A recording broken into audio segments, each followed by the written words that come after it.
శివాయ గురవే నమ. గురవే సర్వలోకానాం భిషజే భవరోగిణాం నిధయే సర్వవిద్యానాం దక్షిణామూర్తయే నమ అని దక్షిణామూర్తి శరణిస్తూ చెప్పవలసిన క్రమంగా ధారాళంగా చెప్పాలని దీవించమని ఆశ్రయించమని కోరుతూ చెప్పడానికి ప్రయత్నిస్తున్నాను. ప్రసిద్ధం గురుగారు చెప్పిన శ్లోకంలో చిన్నప్పుడు చెప్పారు, చాలాసార్లు చెప్పారు, మా అందరూ కూడా చెప్పారు. ఆ శ్లోకాలను మా చెప్పినప్పుడు ఒక శ్లోకం మృత్యుంజయాయ రుద్రాయ నీలకంఠాయ సంభవే అమృతేశాయ సర్వాయ మహాదేవాయ తే నమః మృత్యుంజయ మంత్రం అని అని చెప్పారు. అది మేము చదువుకోండి అన్నారు. అది మాకు తెలియదు అప్పుడు. ఇప్పుడు చదువుదాని యొక్క అర్థం చూస్తుంటే దాని యొక్క భావం నాకు ఆశ్చర్యం వేస్తుంది. మొత్తం వేదసారం అంతా అందులో ఉంది. మృత్యుంజయుడు రుద్రమహిమంతా దాంట్లో ఉంది. నీలకంఠత్వం దర్శన గణపతి మూడు కూడా దిక్కులు 4 అందులో కనిపిస్తున్నాయి. రుద్రభూషితంతా అందులో ఉంది. నీలకంఠాయ అమృతేశాయ సంభవే శుభమును భూసత్తాయ ఉంట శాశ్వత స్థిరత్వాన్ని శంభోమేష దీంట్లో అగ్ని సోమాత్మకం ఉంది. అక్కడ విష్ణు సోమాత్మకం సామాన్యంగా ప్రతీకాలు చూస్తే అందుకనే రుద్రభూషిత చెప్పాల్సి వచ్చింది. ఆ శబ్దం మహాదేవుడు శబ్దం. నీలకంఠాయ సంభవం అమృతేశుడు. ప్రతి అక్షరం ప్రతి పదం కూడా మనశక్తి కూడా ప్రతి అక్షరానికి అధిదేవత మంత్రాలు ఉంటాయి. ప్రతి మంత్రం అమృతమే, ప్రతి అక్షరం కూడా అమృతాలే. ప్రతి వేద మంత్రం ప్రతిదీ అమృతం, అందులో ప్రతి అక్షరం కూడా అమృతమే. అలా అమృతత్వాన్ని చెప్పుకుంటూ అమృతేశుని యొక్క సర్వం తీసి అమృతేశాయ సర్వాయ శరువుడు అంటే సర్వం అంటే ఇది నాచు గడ్డి. ఆ గడ్డి నుండి గడ్డి పోచిస్తే సంచరిస్తాడు సర్వని. అలా నమస్కరిస్తూ నీలకంఠాయ అమృతేశాయ సర్వాయ మహాదేవాయ తే నమః మహాదేవం చెప్పుకుంటూ ముందుకు వెళ్తున్నాం. ఇప్పుడు అది చెప్పుకుంటూ ఒకసారి రుద్రమహిమ చెప్తూ ఆపేసాము. మాకు చిన్నప్పుడు కథలు చెప్తున్నట్టుగా అని చెప్పి పాఠాన్ని ఉపక్రమిస్తూ ఉండేవారు. సామెత రూపంలో చెప్పేవారు. ఏమిటి అక్కడ ఇప్పుడు చూస్తుంటే ఆశ్చర్యం వేస్తుంది. అవిని చూస్తుంటే ఏమిటి అక్కడ అది ఉపస్థానం కూడా ఇందులో కనిపిస్తోంది. మయ్యేవ సకలం జాతం మై సర్వం ప్రతిష్ఠితం మై సర్వం లయం యాతి తద్బ్రహ్మాద్వయమస్వం. అక్కడ కూడా అనోరణీయా నహ్మేవ తద్వతు. అంతా వ్యాపించున్నాడు ఎవరు అని చెప్పేవారు అన్నమాట. అంత వ్యాపించినా కానీ కళ్ళులో, చెవుల్లో, కాళ్ళులో ఆలింప శక్తి ఉంది. ఎవరు అది? అచింత్యమైన శక్తి, చిస్వరం శక్తి ఉంది. ఎవరు అడిగారు? మాకు సాధ్యం కాదు. అంతా ఆయనలో నిండుంది. ఎవరు అనేవారు? మాకు తెలిసేది కాదు. సూక్ష్మతరంగా ఉండేవారు. ఎవరు? అన్నిటికన్నా గొప్పదేంటి? దేశము, వస్తువు, ప్రపంచం ఇవి కనిపిస్తుంది ఏమిటి? కాలము. అదేంటి మనం చెప్తే మాకు అర్థమేది కాదు. అంటే మాకు ఇప్పుడు ఇస్తాము. చదువుతుంటే ఉపనిషత్తు చూస్తుంటే ఒక మంచి స్నేహం, మంచి పుస్తకం మనతో పాటు సమానంగా ఎదుగుతూ ఉంటాయి. అలా ఆ చదువు ఇప్పుడు ఈ వేదాల ఉపనిషత్తులు కూడా బాగా అన్వయించే శక్తి మనకు వచ్చింది. అలా అన్వయింపజేసిన స్థితిగా ఆ శివ స్వరూపుని నమస్కరిస్తూ చెప్పడానికి నేను ఉపక్రమిస్తున్నాను. అపాణిపాదోహమచించ శక్తి పశ్యామి చక్షుశృణోమ్యకర్ణ అహం విజానామి వివిక్తరూపో నాస్తి వేత్త అహం విజానామి వివిక్త చాస్తి వేత్త మచిత్ సదాహం వేదైరనేకమే అవేద్యో వేదాంతకుత్ వేదవేహజాపం చాహం అని చెప్తూ దానికి ఏమని చెప్తాం. ఇక్కడ ఎంత కూడా ఉపనిషత్తులో ఉంది. చెప్పుకుని ముందుకెళ్తే బాగుంటుంది. అది రుద్రోపనిషత్తులో ఉందని నాకు అయితే మా పెద్దనాన్నగారు, మా నాన్నగారు, పెద్దన్నయ్య గారు ఒక కుగ్రామానికి వెళ్ళి హోమం చేస్తుంటే మా పెద్దమ్మని ఆ అమ్మ అంటారు పక్కవాడు, బందరు వేపువాడు. ఆవిడతో నా అదృష్టవశాత్తు ఆయనతో పెద్దనాన్నగారితో మల్లేశ్వరం గారితో వెళ్ళడం అయింది. ఆ సందర్భవశాత్తు ఇంటికి వస్తే దారిలో సందర్భంలో ఒకసారి చెప్పారు. సాంబోన దైవతం పశుపతే సాంబాత్వదీయా వయం సాంబం స్తోమి సురాసురగణా సాంబేన సంతారితా సాంబాయాస్తు నమో మయా వ్రచితం సాంబాత్పరం నో యజేత్ సాంబస్యానుచరు స్మృతి సాంబే పరబ్రహ్మణి. ఆ శ్లోకానికి బ్రహ్మ విష్ణు మహేశ్వరులే అనుకున్నా. కానీ మొత్తం అంతా ఇందులో వ్యాపించింది. ప్రపంచ సర్వదేవతా స్వరూపమైనటువంటి ఉందని అసలు వ్యాసుడు సుఖమహర్షి సంభాషణ చెప్పారు. అర్థం కాదు. చాలా ఇప్పుడు చూస్తుంటేను మొత్తం అంతా మన సగం చెప్పి నేను ఆపేశాను. ఇప్పుడు చెప్తూ సగం పైన చెప్పుకుని ఆపేసుకున్నాము. అది పూర్తి చేద్దాం. రుద్రుడే నమస్తస్మై. రుద్రుడికి రుద్ర శివ, రుద్ర ఉమా, రౌద్రి ఉమా ఇందులో చెప్పినట్టుగా చెప్పినారు. రుద్ర వృక్ష ఉమా వల్లి ఇలా మనం చెప్పుకున్నాం. రుద్రో గంధ ఉమా పుష్పం తస్మై తస్యై నమో నమః, తస్మై తస్యై నమో నమః అని మొత్తం అలా మొత్తం చెప్పుకున్నాం. మొత్తం ఈ నామాలను చెప్పుకున్నప్పుడు అక్కడ పీఠం, ఎవరి పీఠం? రుద్రో లింగం ఉమాపే పీఠం తస్మై తస్యై నమో నమః అధనాసత్వం అన్నమాట. ఇది అలా ఉండటమే కాకుండా విష్ణువు శివుడు భేదం చెప్తే నరకలోక పాపలోకానికి వెళ్తాను కూడా చెప్పారు. ఇంకా ఏం చెప్పారు? ఆత్మ ఇలా ఉన్నటువంటి ఇంతమంది చదువుకున్నది ఆ శుకుడికి వ్యాస మహర్షి కొడుకు చెప్తున్నాడు అన్నమాట. సర్వాధిష్టామస్ బ్రహ్మ సనాతనం, బ్రహ్మ ఎప్పటి నుంచో ఉన్నాడు, కొత్తది కాదు. వేళ సచిదానంద రూపం తజ్ఞాన మానస గోచరం, మనసుతో తప్ప మనకి గోచరం కాదు. ఎవరైతే మనసుతో దాన్ని శాసన చతుష్టయం పొందిన తర్వాత ఎవరైతే ఆదిస్తారో వాళ్ళకి కనిపిస్తుంది. హృదయం ఉత్పుండరీకం రజం విశుద్ధం అచింత్యమంతే విశుద్ధం విశోకం తదాదిమధ్యాంత విహీనమేకం విభుంచిదాంతమరూపమద్భుతం. అలా హృత్పుండరీకంలో వికసించుకొని మనకి ఎప్పుడు ఉంటారో కనిపిస్తుంది. అప్పుడు మనకు కనిపిస్తుంది. అప్పుడు స్యాదిదం సుఖ, అలా అలవాటు సర్వం విజ్ఞాతం, సర్వం తెలుస్తుంది. స్యాదిదం సుఖ అంతా మనకి ఎందుకు తెలుస్తున్నట్టున్నాడు. సర్వం విజ్ఞాతం స్యాదిదం సుఖ అని చెప్పగానే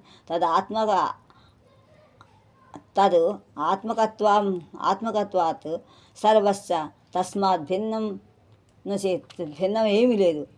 అది రెండు విధాలు. వేదోద్యోగం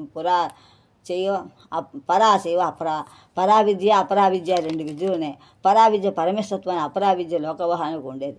కానీ రెండింటిలో కూడా వేదంలోంచి వచ్చినవి. రెండు ఇచ్చినా పైకే వస్తాం. అది కానీ పరావిద్య కన్నా అపరావిద్య ముందు బాగా తెలుసుకోవడం కన్నా రెండు విద్యలు సమయం తెలుసుకొని పరావిద్యనికి మెట్లు లాంటి, పరావిద్యకి మెట్లు అపరావిద్య. ఎప్పుడేమి చూస్తే అపరావిద్య రెండో తెలుసుకుంటారో అది అప్పుడు ఆ అపరావిద్య కూడా గొప్పది. ఈ అపరావిద్య ఎలాంటి ఈ అపరావిద్య సామాన్యమైనది కాదు. ఏషా విద్య ఋగ్వేద యజుర్వేదేశ, అన్ని వేదాల్లో కూడా ఉంది విద్య. అన్ని వేదాల్లో కూడా ఉంది, ఋగ్వేద యజుర్వేదాల్లో ఉంది. అదే అలా సామవేదాస్తథ అథర్వవేదా, సామవేద 4 వేదాల్లో కూడా ఉందన్నమాట. ఇంకేంటి? శిక్ష మునుల చేత కల్పించబడింది. ఏమిటది? శిక్ష మునీనాం కల్పము వ్యాకరణము నిరుక్తం ఛంద ఏవచ. ఇవి కూడా శిక్షా మునినా కల్పో వ్యాకరణం చేవ నిరుక్తం ఛంద ఏవచ జ్యోతిష్యం చ తథా నామని విషయాపి బుద్ధయ. ఇవి తెలిసినట్టు ఇవి అన్నమాట. ఛందస్సు శిక్షని మునినమ శిక్ష, వ్యాకరణ ప్రాణి శిక్ష దొరుకుతుంది. కాత్యాయనుడు చాలామంది రాశారు శిక్ష, అక్షర పుట్టుక అవన్నీ కూడాను. నిరుక్తం వేదాంతం చెప్పేది, వ్యాకరణం లేకపోతే విశేషంగా అంతా వ్యాపించి ఉండేది. నిరుక్తం యొక్క వేదాంత విద్య ఆగమాలుతుంది. ఛందస్సు లేకపోతే ఎట్లా లేదు. ప్రతి అక్షరము ఛందస్సు, ఏకా ఛందస్సు తెలుగులో వృత్తాలు అంటారు. ఛందస్సు అనేక రకాలు, చాలా ఛందస్సులు ఉన్నాయి. జ్యోతిష్యం గ్రహాల యొక్క మార్పిడి, ఇలా ఉన్నటువంటి ఈ విధంగా తెలుసుకుంటూ ఉండాలి. అది పరావిద్య, అధ ఏషా పరమా విద్య యథా ఆత్మ పరమాక్షరం. ఎప్పుడైతే వీరిని అది తెలుసుకున్న తర్వాత దీని భిన్నమైంది ఆ పరావిద్య. ఇవి తెలుసుకుని బాగా అర్థమని చెప్తున్నాడు. ఇంకా తర్వాత తత్ చెప్పడం వల్ల రూపవర్జితం. ఎప్పుడైతే చెప్పారో దానికి రూపవర్జి, గోత్రం అగోత్రం గ్రాహ్యం ఏముండదు. అచక్షు శ్రోతం అత్యర్థం, శ్రోతం కూడా ఉండదు. అపాణిపాతం యథా నిత్యం విభుం సర్వగతం శుశ్రూష తదవ్యయం. దానికి అవ్యయం అంటే ఏమీ లేదు, శూన్యమైందన్నమాట. లింగవచన శూన్యాన్ని నిర్గుణత్వం, ఏమీ లేకుండా నిరాకారత్వం అన్నమాట. అని కళ్ళుంటే కనబడి పశ్యామ్య చక్షు సశృణోమ్యకర్ణ అనమాట. అపాణిపాదోహం అచింత్య శక్తి, ఇవన్నీ కూడా వీళ్ళు రుద్రుల నుంచి వచ్చినవి అవన్నీ. అది జ్ఞానం తప. ఇలా ఎవరైతే మనం చేస్తారో తద్భూతయోని, అది ఇంకా ఆదిస్తే నిత్యం విభుం సర్వగతం శుశ్రూషస్వ తదవ్యయం. తద్భూతయోని పశ్యంతి పరాం ఆత్మానం ఆత్మని. ఎవరైతే ఆత్మలో ఆత్మ చేస్తారో అప్పుడు విహాయ, అదే అలాంటి అదే చెప్పనమాట. అదే పరావిద్య. అలా సర్వజ్ఞ సర్వవిద్య యస్య జ్ఞానమయం తప, ఎవరి జ్ఞానమయంతో జ్ఞానమయం తపస్సు ఎవరు అన్నీ తెలుసుకుని అన్ని విద్యల యొక్క సారాన్ని ఎవరైతే జ్ఞానమయం తపస్సు చేస్తూ జ్ఞానంతో మయం, ఉప్పుతో మయం, కాలంతో మయం కాకుండా లోకవాసన అన్నమాట తల్లయం దాంట్లో తపస్సులో నేనపై జ్ఞానమనే తపస్సులో నేనపై ఎవరు చేస్తారో వాళ్ళకి కూడా వాళ్ళకి మంచి జగదావళి లోకం అన్నిటికీ కూడా దాంట్లో ఉంటుందన్నమాట. వాళ్ళకి రూపంతో సంతోషంగా మనం ఎప్పుడు చూస్తాం, అప్పుడు వాళ్ళకి సాక్షాత్కారం కలుగుతుంది. అలా సత్యవద్భవతి తత్సర్వం రజ్జు సర్పం. ఆ చేయకపోతే వాడికి అవుతుంది రజ్జు సర్పాన్ని చూసి తాడును సర్పం అన్నట్టుగా భ్రాంతి కలుగుతుంది. అలాగా తదేతక్షరం సత్యం తద్ విజ్ఞాయ విముచ్యతే.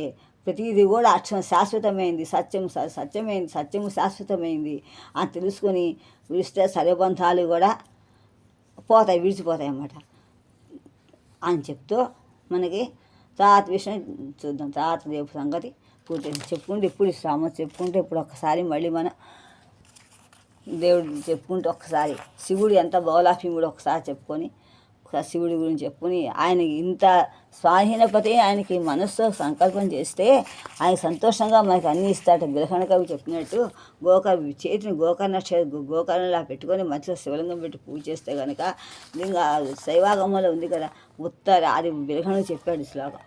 ఉత్తరంగమధి మస్తక గంగా వారి ధారయసి వారి జగంధి కింపయై చెలుక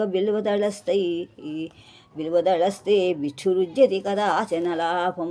ఏమయ్యా నెత్తి మీద గంగ ఉంది, శోభ అందమైన శోభ తిరుగుతుంది, కమలాలతో సుగంధాలతో ఉంది, అలా ఉన్నటువంటి గంగను తరించావు. కొంచెం అభిషేకం చేస్తే ఇప్పుడు మామిడి పత్రి వేస్తే అంత సంతోషిస్తావయ్యా, నీకేం ప్రయోజనమయ్యా అని అడుగుతున్నారు.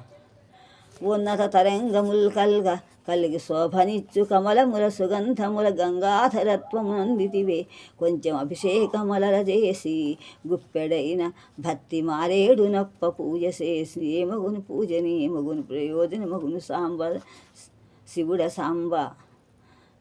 సాంబ అవును విఠు వీడిన లాభమెప్పుడు ఈ చనువుని క్షమించమెప్పుడు కామెప్పుడు కాదు సతము నీ లింగ పూజ నరసేయు అట్లు చేసి మహేశుడు భక్త సింధు ఆ చేసేది చేయమని నమస్కరిస్తున్నా. దేవుడు నమస్కరిస్తూ ఒక్కసారి శరుడు గురించి చెప్పండి. ఇప్పుడు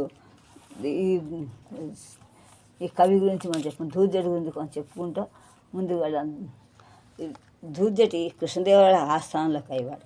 ఈ ధూర్జటి లాంటి వాడే పాండురంగ మహాత్యం కవి కూడా. ఆయన కూడా ధూర్జటి ప్రౌఢకవిత్వంతో కొనివాడే. ఆ ప్రౌఢకవిత్వంతో కొనివాడిని చూసుకుంటూ ఇద్దరు ఆయన ప్రౌఢకవిత్వంతో ఏం రాశారు, వ్యాకరణ విశేషాలుగా శృంఖలంగా విడిచిపెడతారు, ఇష్టమని విడిచిపెట్టి కవిత్వం రాశారు. ధూర్జటిని పాండురంగ మహాత్యం వైష్ణవ సాంప్రదాయం, శైవ సాంప్రదాయం కాళ శతకం మహాత్యం, ఈ రెండింటి యొక్క తేడా చెప్పుకుంటూ ప్రారంభిద్దాం. మనం కొంచెం చెప్పి వదిలేసినప్పుడు అక్కడ ఆయన కవిత్వం గురించి చెప్తున్నాము. ఆయన కవిత్వం గురించి ఏం చెప్పాము, ఒప్పందం పెట్టాడు. ఏడు ఒప్పందం తర్వాత ధూర్జుడే కవిత్వంతో చూస్తే ఒక వేదసారం కనిపిస్తుంది. కాళిదాసు ఎలాగైతే ప్రతి దాంట్లో కనిపిస్తుంది, 2 కావ్యాలు రాసి రెండింటి శతకం మహాత్మ్యంలోనే కూడా మొత్తం వేదాంతత్వాన్ని కూడా లోక వ్యవహారం చాలా మనకి తెలుస్తుంది అన్నమాట. మంచిగా ఎదుగుతుంది. అందువలన శివుడు పూజిస్తున్నప్పుడు ఏం చేశాడో ఒక్కసారి శివుడికి ఒప్పందం చేస్తున్నాడు ధూర్జటి. ఏమని, నీనాసందు వడబాటు మాట వినుమా నీ చేత జీతంబున్ కానింబట్టను అంత సంబు మరి వెట్కన్గొల్తు నన్నంతస్సపత్నానేకంబునకు ఒప్పగింపకము నన్నీ పాటి ఏ చాలు తేజీనొల్లన్ కరినొల్లన్ వల్ల సిరులన్ శ్రీకాళహస్తీశ్వర. నాకేమక్కర్లేదయ్యా, నీ దగ్గర నేను చేస్తే చాలు, నాకు అంతఃసపత్నానికి మాత్రం పంపించక నా మనసు అంటే అంతఃశత్రులు అనేటువంటి కామక్రోధ మాత్సర్యాలని పోగొట్టు, అవి మాత్రం దగ్గర రానివ్వక, నాకు గుర్రం అక్కల, ఎనుములు అక్కల, డబ్బులు అక్కల, ఏమక్కల, నీకు నా ఒప్ప నేను భర్త నమస్కరిస్తాను నా వాడనుకో అని చెప్తున్నారు. అని చెప్తే శ్రీకాళహస్తి అనే పేరు వచ్చింది. ఒకసారి చూసి ఒక్కసారి నిప్పై పాతకతూల శైల మడచున్నీ నామముల్ మానవుల్ తావున్ దౌల విన్ననంతన్ భుజాదర్పోధిత క్లేశముల్ తప్పున్ తీరుని ముక్తులౌదురని శాస్త్రంబుల్ మహాపండితులు చెప్పంగతము ఇంక శంకవలయున శ్రీకాళహస్తీశ్వర. అంటే ఏమిటి అర్థం భావంతుంది ఒకసారి ఓ తండ్రి, నీ నామం నీ నామాన్ని దగ్గర నుంచి కానీ దూరంగా విన్నట్లయితే ఆ నిప్పు దూది ఎలా కాలుస్తుందో అలా మా పాతకాలను కూడా పోగొట్టేస్తాయి, కాల్చేస్తాయి. చిక్కులు పోతాయి. విన్నవారు ముక్తి కూడా పొందుతారు. కానీ ఎందుకు సందేహం ఎందుకు ఇంక ఇన్ని ఉన్నాయి? నిన్ను పూజించాలంటే ఏం చేయాలన్నా కొందరు తాంబూలం లభించినా, తమ ఎవరైనా పొగడినా, కవులు గారు పాడగా విన్నా, డాంబికాలతో ధర్మధర్మాలు చేస్తూ ఉంటారు. దానివల్ల ఏమనాలి? ఎప్పుడు డాంబికాల కోసం చేస్తుంటారు, నీవి చేయదు కదా అని చెప్తూ, ఇప్పుడు ఏ వేదంబు పఠించెలు తప్పు జగంబే శాస్త్రముంచూసి తానే విద్యాభ్యసనం వనచ్చే చెంచు ఏ మంత్రము హించే బోధావిర్భావ నిదానముల్ చదువులయ్యా కావు నీ పాద సంసేవా సత్యే కాక జంతు తతికిన్ శ్రీకాళహస్తీశ్వర రుద్ర నమ్మక చమకాలన్నీ కూడా దాంట్లోనే భక్తితో కొలిస్తే ఎందుకు కనబడవు? ఏదైనా అడిగి నువ్వు ఇస్తావు అని చెప్పి ఆ చెలది సాలెపురుగు గురించి ఏముందో చెప్పుకుందాం. చెప్పడానికి ప్రయత్నం చేస్తాను, పరిశీలిద్దాం. సకలమున్ పద్మసూతి నిజ శక్తి రచింపగ విశ్వకర్మ పుత్రకుడకు పూర్ణనాభుడు మొదంబున ఆతని ధిక్కరించి సృష్టి నేర్పునను సుధింప కోపమును శపించే కీటకతో వహింపు మీవు ప్రకటంబగువే పేర అటంచు గ్రెక్కునని అర్థమవుతుందని చెప్పలేదు. అంతా సకలం కూడా పద్మసూతి బ్రహ్మదేవుడు కొడుకు విశ్వకర్మ శిల్పి అన్నమాట.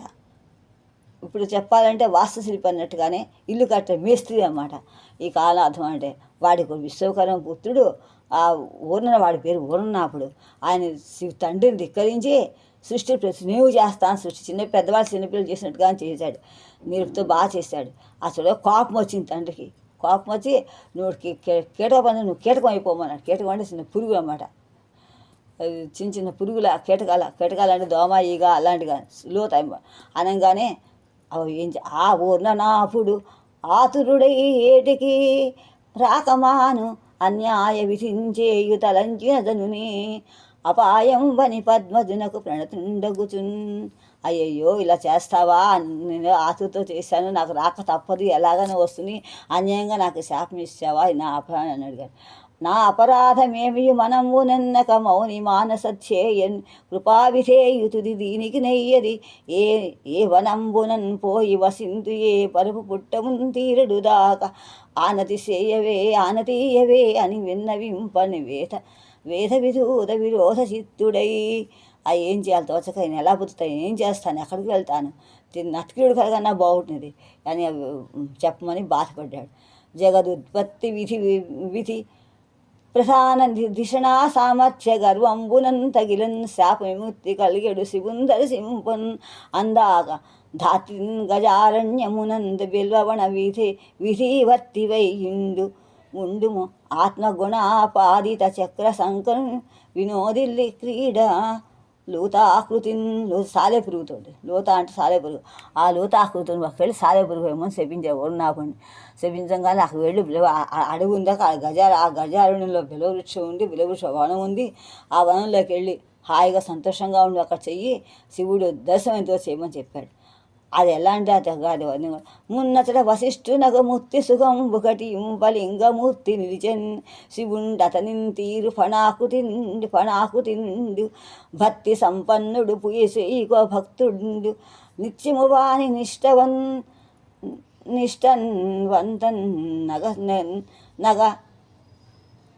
నగన్ గజేసన్ కొల్చి ఎరుగం భజింతు కాంతు సౌఖ్యముల్. అక్కడికి వెళ్తే వశిష్ఠుడు ముక్తి పొందిన స్థానం ఉంది అక్కడ. ఆ స్థానంలో లింగమూర్తి నిలిచాడు. అక్కడ శివుడు పిలిచాడు. అక్కడికి వెళ్ళి ఆ ఫణాకృతితో ఉన్న భక్తితోటి సర్పాన్ని కూడా పూజిస్తోంది. అక్కడికి వెళ్ళి నువ్వు సంతోషంగా ఉండి అక్కడ శివుడు అతను తీరుగాని గమనిస్తూ ఉండు. ఒక భక్తితో కొన్ని సంపన్నుడు. ఆ డబ్బు లేదానికి పూజ చేస్తూ భక్తుడు నిత్యం వస్తుంటాడు. చాలా నిష్టవంతుడు, చాలా జాగ్రత్తగా అలా ఉంటుండగా ఏనుగు కూడా అవ్వచ్చు. గజేశుడు అంటే ఏనుగు అన్నమాట. ఏనుగు పేరు. అలా ఈ చూస్తూ ఎరుగం భజింతువు అంత చూస్తూ నీకు తెలుస్తుంది, వీళ్ళందరం చూస్తూ బతకమని చెప్పాడు. అలా చెప్పంగానే సరే అని వెళ్ళాడు అన్నమాట. వెళ్ళంగానే కొంచెం ముందుకు వెళ్ళంగానే శ్రీనామధేయమునం గజకానమత్యమున బిల్వకద్రుమా శాఖాస్థానములన్ నిజగుణ పరిధాన విధాన ప్రణీతం వగు తిరుగుమిగులన్. హాయిగా శ్రీ అనే పేరుతోటి ఆనమత్యంలో తండ్రి చెప్పినట్టుగా ఉంది. ఈ జన్మము కంటన్నీకా జన్మము పావనము గజారణ్యములో తేజో వీధి సర్వేశ్వరం పూజించుము తదీయ పదపదం పొందు కలుగున్. ఈ జన్మ అంతా కూడా నీకు ఆ జన్మను పావనం చేసుకుని గజారణ్యంలో ఏనుగుల అరణ్యంలో తేజోందండి సర్వేశ్వరుణ్ణి పూజ వృక్షంతో సంతమని చెప్పాడు. నీ యొక్క పాపాలని పోతాయి. విడుము విచారము నీవి కాడ విచరింపగలుగుట ఎరిగి పరుపుపై పడతిన్గతి ఏ పడిన గతి అయ్యే చనుమన తడేక విశ్వకర్మ తనయుడు ప్రీతి సంతోషంగా వెళ్ళిపోయాడు. తండ్రి శాపం వస్తుంది. లూతా కీటకమై ద్విదంతవనమూలూరద్రుతి శాఖాశిఖా యాతాయాత విహారజాత నిజ గర్భావిర్భూత వత్తంచున్ చక్రాకృతిన్ అతి ప్రీతి వసింపంతటన్ భత్తాగ్రేసుడు ఈశ్వరార్చన తాత్పర్యమన్ ప్రసూన ఫలపత్రవాతముల్గోయగన్. ఆ చూస్తుండగా ఇది తండ్రి చెప్పాడు. రోజు కూడా పూలు కోయడానికి ఆ చెట్ల కింద హాయిగా సంతోషంగా ఉంటుంటే ఆ ప్రియ సంతోషం అక్కడ భత్తాగ్రేసుడికి వచ్చి ఆ శివుడి పూజ చేద్దామని పువ్వులు పళ్ళు ప్రసూన పువ్వులు ఫల అంటే పత్రాలు ఆకులు మారేడు పత్ర అన్నీ కోస్తూ వచ్చాడనమాట. చలదిన్ ఇండెను ఆ మారేడు చెట్టు చేరి దర్పకారాతి పూజా విధాన వేళ తప్పకుండగబోవు తాత్పర్యమెసగ సంభవమున తత్ఫలాసము కోయా. ఆ చలది ఉండేటు మారేడు చెట్టు దగ్గరికి అది కూడా కోసాడు వాడు. ఆ కీటకమును వేణుక శలాక కల్పిత పుష్ప పేటిక పూని డాకులతోడను కూడే పడిన శ్రీకంఠాలోకనంబు సేరు కథనన్ అనుకుని ఆ చెట్టు దాగుదాగా పడి చనిపోయింది. అక్కడ నాన్నగారు మాకు ఏం చెప్పారంటే రోజు కూడా తన ఊరిన బొడ్లో నాకంలోంచి వచ్చేటువంటి రసంతో శివుడికి కట్టేదని గోపురం కట్టి ఆ గోపురం ఎన్నిసార్లు కట్టిన శివుడు గాలితో ఆపేశాడని మళ్ళీ కట్టి మళ్ళీ విసుగు వస్తుందని ఆ తర్వాత ఆ ఉన్నప్పుడు ఆ మంటలో పడి చనిపోయిందని చెప్పారు నాన్నగారు. ఇక్కడ ఇలా ఉంది. మరి ఏ కథ ఏ పురాణంలో ఏ కల్పంలో జరిగిందో ఏ పురాణాల్లో ఉందో ఆ కథ నాకు తెలియదు. స్కాంద పురాణం అంతర్గతం ఇది స్కాంద పురాణం చెప్పుకుంటారు. ఇది కూడా అదే కదా. అతడికేటికి ఈతటిని ఎందు నిజాంగము దోసి తత్వయోధం సమస్త దేహుగల ధౌత మహీధరగేహు నచ్చెనో సేయుచో బిల్వదళ పేటికలో పడియున్న లోతయించేతికి వచ్చి శంకరుని జైల విలోకనమంతయుండిన్. చూస్తుండగా లోత వచ్చే శివుళ్ళ కలిసిపోయింది. నిజజాన హేతు రూపంబగు జలజ భవు శాపంబునన్ తలంచుకొని ఈశ్వరార్చన అజ్ఞాన శాశ్వత ఐశ్వర్యంబు అవార్యం బగుటయిన్. నీకు మున్నెరింగించిన తెలంగు దక్షిణ కైలాస నివాసంబు చేసిన సామ్రాజ్యం గైకొని ఇంకా కాళంబు కథ చెప్పేది వినుమని చెప్తుంటే ఇప్పుడు కాళం గురించి చెప్తున్నారు అన్నమాట. ఇక దక్షిణ కైలాసం అని చెప్తున్నాడు ఈ కథ అంతా కూడా. గంధర్వ కామిని గానంబు విని తలరెత్తి ఆడెడు భుజగేంద్రములు భుజగ ఫణారత్నముల ధీధుతుల ప్రకాశించు తమ సమాశిష్ట గుహల ప్రతిధ్వనులు గుమయన వారు నిర్మలోదకములు నిర్జర తటముల నిరుపాధిక సమాధి యోగ నిద్రారతి మునులు తపముల నిర్విఘ్నముగ ఫలింపపత్తి రక్షించుకొని వచ్చు ప్రమథగణ భామినీయుత పార్వతీ విలాసములు కలిగే తనరు కైలాసనగము.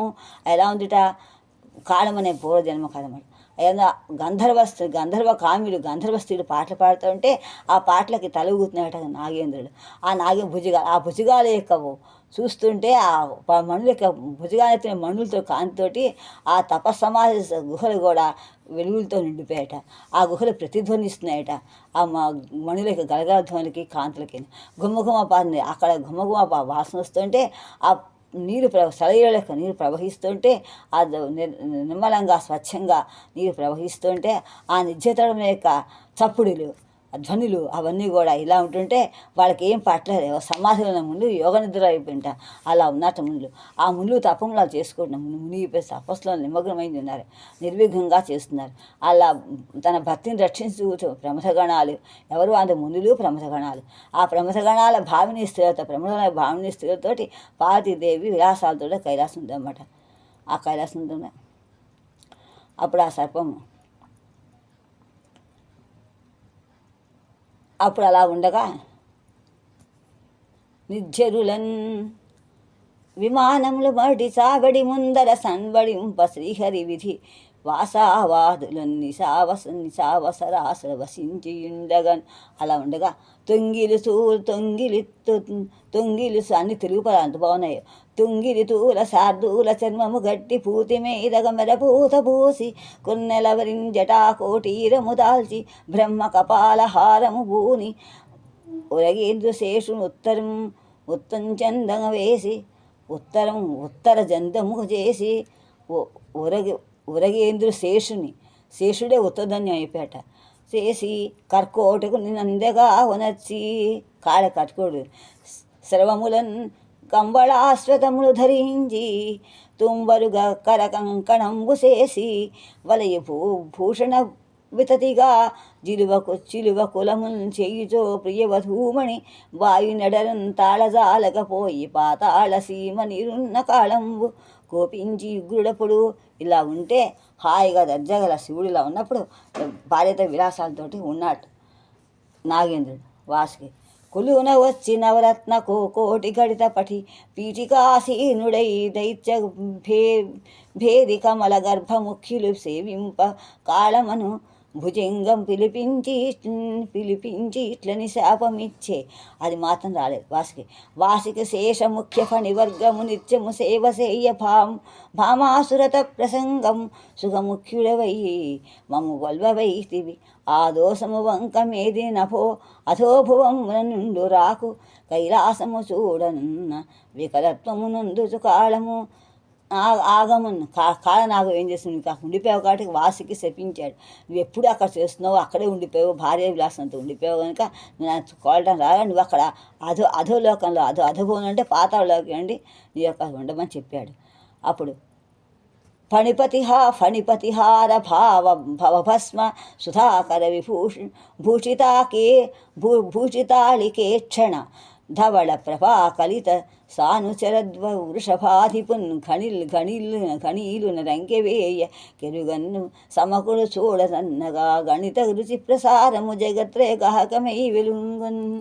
ఆ మాటలు ఎవరు నందీశ్వర యొక్క శాపంతో లేపింది. అలా ఉండగా ఫలములు కాదు అద్విసుత పాణి సుఖంబుల్ వృషభంబు కాదు శాద్వలములగాసు దంతి ముఖ వాహనం మక్షతరాది కాసు జోగులను పైలు వేల్పు బంటుగై గోరక బోనం పత్తులీశ్వరిని కొల్చిన దాకా తత్కుధర కూట కత్తళిదన్ తట్టటి తటంబులన్ ఆ నీరు యొక్క అంతా ఉండకుంటే ఎంత బాగా చెప్తున్నాడు. ఫలములు కాదు ఆమె యొక్క చెట్లో వృషభమే చూసింది, శాద్వములు కాదు అని శాద్వం రక్షిస్తున్నటువంటి వృషభం అంటే ఎద్దు రక్షిస్తోంది. అక్కడ ఫలాలన్నీ కూడా కాస్తున్నాయి. ఏనుగు యొక్క ముఖాలు అక్షతలు కనిపిస్తోంది. ఇలా చోట వెలుపు లేకుండా ఉండి ఆ కొలిచిన చోట ఇలా ఉందన్నమాట. అనవరత ఫలిత కుసుమిత వన ఫల మేదిని ఫల రస మధునదీ ప్రవాహంబులు పైకొని విసల ఏరులు గూడు కమునితతి సంభేదవంకమునులు మునుగు ప్రీతిన్. అమ్ము సంతోషం అన్నప్పుడు పారదరాసి చెంచెదవాసి వసించెనో శైలమై సుధానిరతి నిల్చెనో కుమిదినీపతి కాంతి ఖనీభవించెను ఆ రజితాద్రి ముక్తిలనామణికేలి సుధాంశు కాంతి రాజీ రచితోరు సౌథగతి చెల్వెలగన్ నిషిద్ధ సేవ్యమై. అలా ఏమైందమ్మా ఇలా ఉంది అంత సంతోషంగా ఉన్నట్టుంది. దాంట్లో ఆ కొండల యొక్క కుమిల యొక్క ఘనీభవించిందా ఎందుకు ఇలా రజితాద్రి ఈ వెండి కొండ ముక్తి కదా, మోక్షం ఇచ్చేది కదా, ఎందుకు ఇలా ఉంది ఒక్కసారి మునులందరూ కూడా అలాగా కూడుకున్నట మునిలా శంభున కనాడి వేడుక సంభోజ భవాండ మందిరాంతర్వీధి శంభున్ నిశాన్ నివేశకాంతాస్తంభం వగుచున్న రజిత శైలమునందున్ గరుడును వాహనం గరుడును రాజహంసమును గంధ గజంబును మేకపోతుకా సరమున్ నరుడును నక్కరకూర చంద్రుడు నిధి గుర్రం ఇద్దుననుచు ఉన్నారు. అలా ఉండగానే అప్పుడు అలా ఉంది అంతా కూడా ఆ స్థితి అలా ఉంది. అలా ఉండగా అనుచూ సవిచారంబునన్ వాడు అలా ఉండగా శాపంతో సర్పం అలా అయిపోయింది. ఇంకా హస్తి గురించి చెప్తున్నాడు. హస్తి భోజనము. హస్తి ఎలా ఉండు అలా ముగ్గురు పూజిస్తున్నాడు. బ్రాహ్మణుడు పూజిస్తున్నాడు. ఆ బ్రాహ్మణుడు చూస్తుంది. స్త్రీ పని అయిపోయింది. శ్రీలింగం అయిపోయింది. లింగాకారంలోకి వెళ్ళి చూడండి. బ్రాహ్మణుడు పూజిస్తున్నాడు.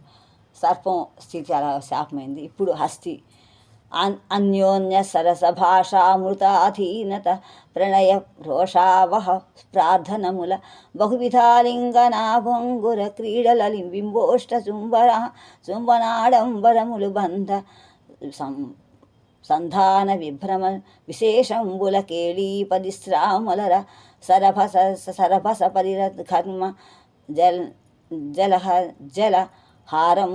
జలహారంబులములం తాంబూల శర్వణాదానములను గగన సౌధములోపలన్ కలసిమెలసి సేవసేయు వయస్సర చేరనీకం ఏకతమ్మున గోరు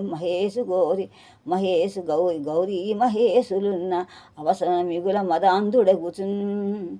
ఒక్కసారి సంతోషంగా అన్యోన్యంగా శివపార్వతుల యొక్క సంతోషంగా ఉన్నట్లయితే ప్రణయ రోషాలు ప్రార్థనలతోటి ఒకళ్ళు అప్పుడే సరస భాషణాలతోటి కబుర్లు చెప్తున్నప్పుడు ఏకాంత సమయంలో అనేకమైనటువంటి లింగగాలు ఒకరు చెప్పుకుని ఉన్నప్పుడు ఆ కథల యొక్క బంధ విశేషములతోటి ఆ నృత్య నర్తాలతోటి చేసి సంతోషంగా ఉన్నప్పుడు ఆ స్నేహం యొక్క వయస్సు అంటే స్నేహితులు అవన్నీ ఏకతంగా ఉన్న మహేశ్వరికి చేస్తుంటే అప్పుడు మదాంధం ఏంటో ఏనుగు ఒకటి మదాంధంతో హస్తియనంగనొక్క ప్రమథాగ్రణి వాకిటి బుద్వారి ద్రోచి చేతప్తమను వృత్తి దొరగి రతిద్ర సమ్మద ఖేళన క్రియా వాస్తువుండగ్గరిగని భవాని శపించె మరించి వచ్చితే హస్తి విగమ్మటంచు చనుచున్ పల్కయు గస్తి పెట్టగన్ సిగ్గుతోటి శపించింది. అవని నువ్వు హస్తి అనంగనొక్క ఏనుగు ఒక ప్రమథగణాగ్రని ప్రమథగణంలో మొట్టమొదటివాడు హస్తినుడు ఒకడు ఏం చేశాడట. వాడి పేరు హస్తి. వాడు లోపలికి వచ్చి ఏం చేశాడు, చేతితో దూచి ఒక్కసారి లోపలికి వచ్చాడు. లోపలికి విధంగా వెంటనే చూసి ఆ ఏకాంతంగా స్త్రీని చూసి ఒక్కసారి భవాన్ని శపించేసింది. అమ్మవారి ఆమె శపించింది. మరించావు నువ్వు మరించుకు వస్తావా, నువ్వు హస్తితో నువ్వు చేతితో తోసలుగా హస్తిని చెయ్యి తోసగా నువ్వు హస్తి అమ్మని శపించేసింది. సిగ్గుతోటి సిగ్గుపెట్టి గస్తి అంటే గురి చూసి శపించింది అన్నమాట. గజ వణుకుచున్న అతడు గజ చర్మాంబరుని గంధ గజ గమన పదాంబుజములకు గను నెరగే భువనైక జనని అపరాధివై నైతి గావుమటంచున్. నేను చాలా అపరాధం చేశాను, నన్ను రక్షించు అని బతిమాలండి అన్నమాట. ఆ అవివేకమున నిట్లాడిన్ కైలాస పర్వతారోహణము చెయ్యక మిమున్ సేవాపతి డాయక నెట్లుండగా గలన్ దృఢంబగుతాల్మిన్ అని దుఃఖించి మ్రొక్కి లేవ ద్విజహం విలోకించి మోమున మందస్మితము కురింపది ద్విషం మూర్ధాభిషుక్తున్ లెమ్మని ఆ వాక్యము తప్పనైనన్ ధరాతరం భగు అవాచీనమై తన్ను శంభు భజింపు మంజు నవరత్న శ్రేణిజే నిత్యమున్. అలా శివుడు కూడా సర్పానికి నువ్వు నీ రత్నాలతో నన్ను పూజించు, అక్కడికి వెళ్ళు, సంతోషం ఇచ్చింది వెళ్ళమని చెప్పి శాపని మోసం చేశాడు సర్పాన్ని. ఆ కాలం కూడా పులదు. కొంతకాలం ఉన్నుకు నన్ను కొలువనొక్క హస్తి అనుసరించి కొంతకాలం తోట ఏనుగు వస్తుంది ఆ వెళ్ళమని. దానితో విరోధం అతట మీకు పరస్పరావహము కలిగి చచ్చి మోక్షముగా అంతురు చనుమనంగా అక్కడ మోక్షం వస్తుంది వెళ్ళమని చెప్పింది. అక్కడ అని చెప్పి శివుడు నెమ్మదిగా శివుడు ఇద్దరు కలిసి వెళ్ళారు అక్కడికి. తారాచలారోహణారంభమునకు ప్రత్యూహార రూపములు పయోధరములు శంకర పదపద్మ సందర్శనాంతరాయ విధానములు కటాక్షాంచలములు అభవ సామీప్య నిత్యానంద విఘ్నహేతువులు అవియోగ సంతోషలీలలు అంగజ వినుతాంగ సంగ భంగాదికారణములు దృఢ పరిరంభణములు గాన నిఖపర సౌఖ్యంబు కలుగుటెట్లు కామ్యుల వీడనోపని కాముకులకు ప్రణయిని మృత్యుయోగంబు ప్రాప్తమైన హరుని చిత్తంబునకు దూరమైతి కాదే. అయ్యో ఎల్లప్పుడు శివుని పూజించాము, శివుని దూరం అయిపోయాము, భర్త భార్యల యొక్క విరహం ఎంత గొప్పది, ఎంత దూరం కదా అని చాలా బాధపడ్డ ఇద్దరు కూడా. ఆ బాధపడిన తర్వాత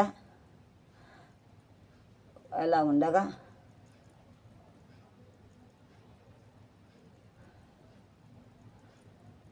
ఇలా పూజిస్తుండగా అప్పుడు అనుకోకుండా అక్కడికి వచ్చారన్నమాట. లైన్లు లోకంలో లేవు, ఆర్డర్లలో లేని పద్యాలు. ఇలా ఉండగా ఒకళ్ళు ప్రార్థిస్తుంటే ఓ రోజు ఆ పువ్వు పెట్టి పూజిస్తూ ఉండేది. పూజిస్తూ ఉంటే ఆ బ్రాహ్మడు పూజ చేస్తున్నాడు. ఆ బ్రాహ్మడు ఎప్పుడు పూజ చేస్తున్నాడు, ఆ బ్రాహ్మడు పూజ అంతా చేసిన తర్వాత చిచ్చి సర్పాలు వచ్చి ఏమిటి పూజలు సర్పాలని మణిలో పూజ చేస్తుంటే తీసాము కడిగేసి మళ్ళీ మణిలో వేసి పూజ చేసేవాడు. అయ్యో ఏనుగో నోట్లో నీళ్ళు పట్టుకొచ్చి చచ్చా ఈ నీళ్ళు నీకు ఇలా పెట్టా, నీకు బాగాలేదు, నేను పోస్తా అని చెప్పి చక్కగా నోట్లో నీళ్ళు పట్టి పుక్కిరించి నీళ్ళలో ఏంలో పాము రక్తం చేసి పడేసిందే, నేను నీళ్ళు పోస్తా అని చేసి పూలు పట్టుకొచ్చి ఇంగిలితో నీళ్ళు పోసి పెట్టేది. ఇలా రెండు ఒకసారి బాగా విసుకొచ్చింది. విసుగు ఏం చేసింది, అలా ఉండగా చూసి అలా చూస్తున్నా బ్రాహ్మడికి ఏం చేయాలో తోచలేదు. రోజు పెట్టే పూలు మట్టి ముగ్గు అంతా పోతుంది, చక్కగా ముగ్గు వేస్తున్నాడు. ఆ ఏనుగు చూస్తే అలా చేస్తుంది, సర్పం చూస్తే అలా చేస్తే ఏం చేయాలో తోచలేదు. అసలు శివుని ప్రార్థిస్తే శివుడు ఏం చెప్పిన ఒక నిలబడి ఉండి చూస్తుండన్నాడు. అనగా సరే నిలబడ్డాడు. రోజు నిలబడినంత ఒకసారి ఏమైంది, అక్కడ నిలబడంగానే చూస్తుండగానే ఆ మళ్ళీ ఏనుగు వచ్చి హింకారించి నీళ్ళు పోసింది. ఆ సర్పం చిన్న పురిగైపోయి ముక్కులోకి వెళ్ళిపోయింది. ఏనుగు ముక్కులోకి వెళ్ళిపోయి లోపల బాగా తలలోకి వెళ్ళిపోయి పీకేసి చిన్న పురుగు అయిపోయింది సర్పం పెద్దది. ఆ కాలం సురిపోయిన తాను తట్టుకోలేక శివలింగం వేసి కొట్టేసుకుంది. కొట్టుగా దాంట్లో సర్పము చనిపోయింది, ఏనుగు గజము చనిపోయి, హస్తి కూడా చనిపోయింది. ఇది చూశాడు బ్రాహ్మడు, ఎంత భక్తి, తనుగా చెల్లించేశాడు, ఆశ్చర్యం అని ఆశ్చర్యపోయాడు. ఈ ముగ్గురు అప్పుడు ఆయన గురించి ముగ్గురికి కూడా మోక్షం ఇచ్చాడు. ఆ భర్తడికి, భర్తాగ్రేసుడికి, భర్త ధనుడికి, కాళానికి, ఏనుగు హస్తికి కూడా ఇచ్చాడు. ఈ మూడు కూడా శివుని యొక్క లీనమై సంతోషంగా ఉన్నాయన్నమాట. ఇలా ఉండగా అప్పుడు ఇలా ఇది ఈ కథ చెప్పాలన్నమాట. అదైతేనే ఆ తర్వాత మళ్ళీ తిన్నాడు కదా తిన్నాడు ఏం చేశాడు, తిన్నాడు పూర్వజన్మలో అర్జునుడు పూజ చేద్దామని ఎంతో చూసేప్పుడు ఇచ్చాడు. ఇవ్వగానే నాకు ఏం కాదు, నీ మోక్షం కాదు, నాకు యుద్ధం వద్దు ఏం వద్దు అన్నాడు. యుద్ధం వద్దు కాదు, నా ఎలానే యుద్ధం చేయవు, చేసావు, యుద్ధం నీకు వస్తుంది, యుద్ధమే చెయ్యి అని చెప్తాడు. ఇది యుద్ధం చేసి మళ్ళీ జన్మలో నువ్వు మళ్ళీ బ్రాహ్మణుడు భర్తలు పోయి చేదిగా అన్నాడు. అప్పుడే వచ్చాడన్నమాట. ఆ తిన్న పూర్వజన్మ అవుతాడు. ఈసు జగత్రయేసు దివిజేస తను భవుడు ఆత్మ నిలిపి ముక్తాసనుడై సమగ్ర నియమాతిశయంబును ఇంద్రకీర శైలేశంపై తన తపంబు రచించి విపక్షకుల క్షయార్థమై పాశుపతాస్త్రముబడయన్ ప్రాగ్వర ముఖ్యులు చోద్యమందగన్ జడకొప్పు కేకి నీపించపుత్రాడి చుట్టగా బిసరుహాహిత రేఖపీక కాగా సెగలు జల్లెడు కన్ను చేగూరబొట్టుగా శృతిపణి ఔషధ లతికగాగా మెడను పొన్కల పేరు మేటి తామరులుగా తోలు దుప్పటి ఎడ తోలుగాగా పినాకంబు చేతి పినాకంబు సెలవింటి వద్దగా బద్దగా శూలమేర్చిన అంపకోలగాగా ప్రమతు వెలుకులుగా నద్ది రాజతనయ శబరిగా 4 వేదములు జాగిరములు గాగా మూకాసుని బంతిగా నచ్చి శబరుడై భర్గుడు అర్జునాశ్రమం వసగా. అర్జునుడి యొక్క ఆశ్రమానికి వచ్చాడన్నమాట. ఈ అక్కడంతా కూడా కిరాత వేషంతో వచ్చాడు. అర్జునుడు ప్రమథుడు అందరూ కూడా ప్రమథ వేషం అందరూ కూడా కిరాత వేషంతో వచ్చాడు. అమ్మవారు ఇద్దరు కూడా వచ్చిన తర్వాత కాకోలాసన కృతమాకా ఆకోలం సేయదడగెన్ నలదడి ముని రాజీ కోలాహలమసగా కోలాంగా కోలాంగులకేతు ఆశ్రమ భూమి అంత ఆశ్రమ భూమితో యుద్ధం జరిగి ఇద్దరు కూడా విండియున్ అధికం అలా చేస్తుండే. కానీ అప్పుడు ఆ ఏనుగు ఒక్క చెప్పాం కదా, ఆయన ఒకసారి చూసి చాలా భక్తిలో అదే ఇప్పుడు చెప్పిన వస్తుంది, ఇందా చెప్పిన పద్యం చూద్దాం ఒకసారి.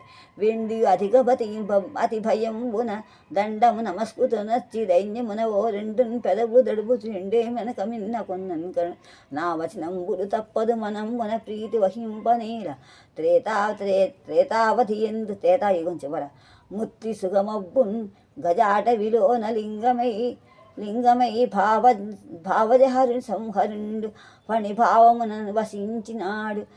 తత్సేవ నచ్చు నీకు నచ్చు చెల్వకు నచ్చిన సచ్చరంబగున్ నీవా భుజగముచే నీచే వాతాసనముజచ్చి శివపద సుఖముల లక్ష్మీవరులయ్యదరు అరుగుము ఆ వేగమి హస్తి గంధనాభం బగుచున్ నాగం బగుచున్ మాలూర్ఛదన్ ఓత్పల అబ్జిత పద్మశ్రేణి భారం వసుండాలగ్నం వనరించి హస్తి శశి జటా ప్రాంతము దృంచి తత్కాళ న్యస్తమణుల్ పడం దుడచి కేతక్యాపకం కుంకుదున్ కేలన్నీరము తెచ్చి పైదొడసిన్ భక్తిన్ పూజలన్ సేగన్ చెప్పినట్టుగా ఎదురు పూజ చేస్తాయి. ఏమును చెప్పిన తెరంగున పామును కరీంద్రమును పగయ్యి పణిచే సామజమతి మహిపతి కరటి గ్రామణిచే చచ్చి భవము గడతేరగన్ సామజమంబరమయ్యన్ పామును ఆభరణమయ్య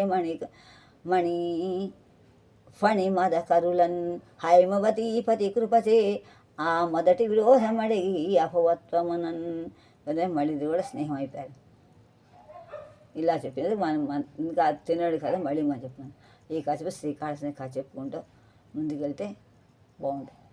ఈ 2 అప్పుడు శ్రీకాళహస్తి ఇచ్చే కాబట్టి ముగ్గురు కూడా శ్రీకాళహస్తి ఇప్పుడు ఈయన చదివాం కాబట్టి ఒక్కసారి ఆయన కవిత్వం ఎలా ఉందో ఒక్కసారి మనం చూసి ముందుకు వెళ్దాం. ఒకసారి ముందు ఇద్దరు సమానం చెప్పుకుందా. ఈ దూదేటి 15వ శతాబ్దం ముందు మనం కొంచెం చెప్పుకున్నాం, మళ్ళీ మనం అక్కర్లేదు, మనం చెప్పుకున్నాం కాబట్టి ఒక్కసారి భర్తత్వం చూద్దాం. ఈ మహేశ్వర ఈ కాళహస్తీశ్వర అన్ని శ్రీ కలపాలి, విడదీయకూడదు శ్రీని.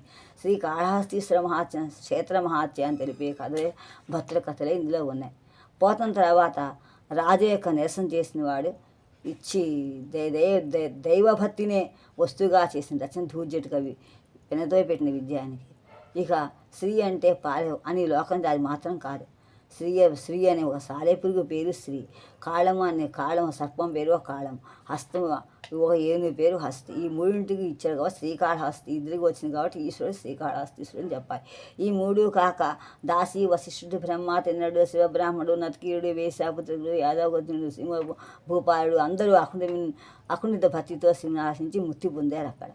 ఈ పాత్ర ద్వారా జపతపాల వంటి నియమాలు లేకపోయినా కూడా భక్తితో పురుగును పూస్తే చాలు అని తెలుస్తోంది. వశిష్ఠుని వృత్తాంతంగా చెప్పాడు. సంసారం పట్ల వ్యక్తి చేసుకోవడం కలిగితే ఆమె ఆత్మహత్య చేసుకోవడం అవివేకం, ఈశ్వరుని సేవించడం మార్గం చెప్పింది. తిన్నడి కల్లోకం ఈశ్వరుడు వర్ణించడం కూడా దూర్జడు ఎంత బాగా చెప్పాడో చూడండి. వడలందెల్ల విభూతి పూత పులితోలు వడ్డాణ మల్లాడికెన్ జడలాత్మైకన్ విచార నిశ్చల దృగబ్జాతంబు అచ్చెనుకన్ నచ్చడి మందసమునం మాసంబునన్ మాసనండం మాల కళదేశస్థానువులు క్రాలగా నొడయన్ రొక్కు మారుగా దోడన్ కృపామూర్తి ఇలా వచ్చినట్టే ఆ శివపత్ని యొక్క దూర్జటి వర్ణనలు చేయడంలో కూడా చాలా తిట్ట. తృతీయాశ్వాసం శివబ్రాహ్మణుని రూపురేఖను వివరించాడు. ఇది ఒక నిదర్శనం. మచ్చుకి కథ ఆ తిన్న కథ ఆచార అనాచారాలకు మనకి లేవని చిత్తశుద్ధి నిరాడంబరం భక్తి స్వభావాలని ధృతుడు నిరూపించాడు. వేశ్యలు తర్వాత వాళ్ళ వేశ్య పుత్రికలు చేతులలో బాలి పూజించటం, శివలింగం కథ, శ్రీపతి ద్వారా మోక్షం పొంది ఇవన్నీ కూడా మనకి ఉపాఖ్యానంలో మనకి కనిపిస్తుంది. ఇలా మందార మకరంబు అని చెప్తే పోతన గారు ఈయన శివుని అపేక్షించ చిత్తంబు చిత్తజుని యత్రమై విటుల ఆశపడునే ఇటుల ఆశ పరశివ స్తుతి కథాభాషణలు వీను రానునే కుంటిరాను పలుకు ఈశ్వరేశ్వరు మూర్తి వీక్షింపగొరడు చూపు అన్యరూపంబు చూడజనునే ముత్తి వల్లపున్ అనురక్తి కూడా తలంచు కాయంబుగూడునే కామికులకు హరుని భవవారున్ శ్రీకాళహస్తి వినుది మరించు జిహ్వకను అనుదితతికి ప్రియము చెప్పంగబోగునే నయము మీరా అని చెప్పి చూస్తే ఈ ప్రబంధంలో అకుంఠితమైన భక్తి, పవిత్ర భక్తి కూడా మనకి ఇందులో కనిపిస్తుంది. వర్ణం చూస్తే ప్రబంధం చదివాం కదా, శ్రీకాళహస్తి కథలు సర్పాలు కాళహస్తి స్త్రీ యొక్క వర్ణం ఎంత బాగున్నాయి. బ్రాహ్మణుడు యొక్క వచనాలు ఇన్ని కూడా ప్రాధాన్యం వహిస్తాయి. అయితే ఇది భక్తినిష్ట కావ్యం కనుక వనలో కూడా భక్తి దోహదం చేసేవిగా ఉన్నాయి, భక్తితో కూడుకున్నగా కూడా ఉన్నాయి. శివుని వర్ణించినా, భక్తుల్ని వర్ణించినా, సూర్యోదయాన్ని ఏ వర్ణనలు చేసినా అందులో శివునికి సంబంధంతో ఉండేట్టుగా వర్ణించడం ఈ కవి ప్రత్యేకత, వెనతో పెట్టిన విద్య. దూర్జటి కావ్యారంభంలోనే కాళహస్తి ఉదయాన్ని ఎంత బాగా వర్ణించాడు చూడండి. అందులో కూడా ఏది వర్ణించినా శివమయం చేస్తాడు. దూర్జటి శివపాలసన చేసిన ఈ చంద్రోదయం ఎంత బాగుంది చూడండి. ఉదయగ్రావముపాన పట్టం అభిషేక కోద ప్రవాహంబు వార్థి దద్దరీ ధ్వాంతము ధూపధూపము ధూమధూపధూమము ఉజ్వల దీప్త ప్రభారాజి కౌముదీ తారానివహంబులు అర్పిత సుమంబుల్ కాదమోదూర సౌఖ్యదమై సీతగభస్తి బింబ శివలింగమోప్య ప్రాచీదిశన్. అంత బాగా చెప్పాడు. ఉదయపోతం పానపట్టంగా ఉందిట, సముద్రం అభిషేకం చేసినటువంటి నీరులా ఉందిట, కొండ గుహల్లోగా చీకటి ధూమాల్లా ఉన్నాయట, వెన్నెల వెలుగుతున్న దీపాల కాంతిలా ఉందిట, తారకల పుష్పాల్లా ఉన్నాయట. ఇక చంద్రుడు సాక్షాత్ శివలింగమే. ఇలా శ్రీనాథ్ కూడా ఇదే చెప్పాడు ఈ పద్యాన్ని. మరి సుభాతం బలికా సుభాతం కూడా గురువు ఇదే చెప్పారు ఈ భావమే. శ్రీ ప్రాగ్వధూటి చిమ్మ పశ్చిమ దిక్కాంత పట్టిన చెంగల్వబంతి ఎనగా కాల విష్ణుడంధకార దైత్యుని వ్రేయ చరమాదు త్రిపడి ప్రోగు చక్రం అనగా తూర్పు దిక్కున తూర్పు దిక్కు అనేటువంటి కాంత విసరగా పశ్చిమ దిక్కు అనేటువంటి కాంత పట్టుకున్న ఎర్రబంతిలా ఉందిట. కాలం అనే విష్ణువు అంధకారం అనే రాక్షసునిపై విసినటువంటి వెళ్ళిపో సుధచక్రంలా అస్తమి సూర్యబింబు ఉందంటో ఎంత బాగా వర్ణించాడు. ఏనుగు తండంలో హస్తితండంలో కాలం దూరి బాధలు పెడుతుంటే దూర్జ దృశ్యాన్ని సాక్షాత్కరించగా చేశాడు. అలాగే మదిరాపామూర్తినే సబర్దంపురిక చేష్టల్ని సహజ సుందరంగా వర్ణిస్తాడు. నత్కీరుడు తీర్థయాత్ర చేసినప్పుడు ఆయా ప్రదేశాలన్నీ కూడా దేవతల వటవృక్షములు అన్నీ కూడా ఒక దృశ్య కావ్యంగా చేశాడు. అందుకు చెప్పుకుంటూ గంగా ఆది ప్రౌఢశైలిలో అంత్యాప్రాసాలతో కూడా వీలు విందుగా వర్ణిస్తూ కవి ఏ విధంగా పంచిపెట్టాడు చూడండి. కాంచన పంకజాత వృషద్గంధాంధ సారంగపే పేనాంచత్తుంగ తరంగ వాణిధి సీతాగాంతరాభంగ రోమాంచ స్వేద జరాశ్రుపూరజ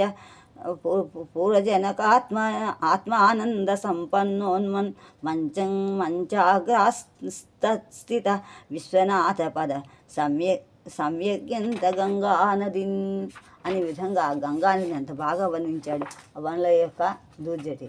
ఇతివృత్తానికి విధంగా ఇతివృత్త అనుగుణంగా కేవలం ఊహా వినోదం చేయకుండా సముచితంగా బోర్డు వర్ణ శాస్త్రం మళ్ళీ చూద్దాం. మళ్ళీ చెప్పుకోవడానికి ప్రయత్నిద్దాం.